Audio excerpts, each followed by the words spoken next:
aniga waxa igu mucaarad ahaa xisbiyada mucaaradka dadku mucaarad igu maahin way dadku day weer waxaan qabtayna way arkayeen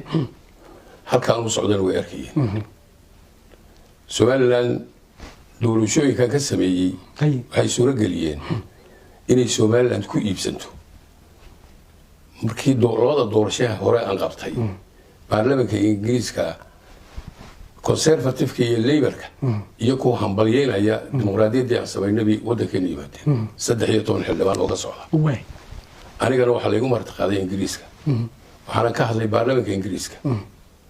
waxay keentay sawir Somaliland inay awal waxa la noola jiro waan ka nabad fiicanay koonfur laakiin inay Somaliland wax shaqeynayo waxyaabo cajaa'ib ah oo success story sameynaya ayay noqotay ilaa baarlamaanka Ingiriiska ka hadlay meelo badan baan tagay maamulka bariga oo dhan ala ku fidiyay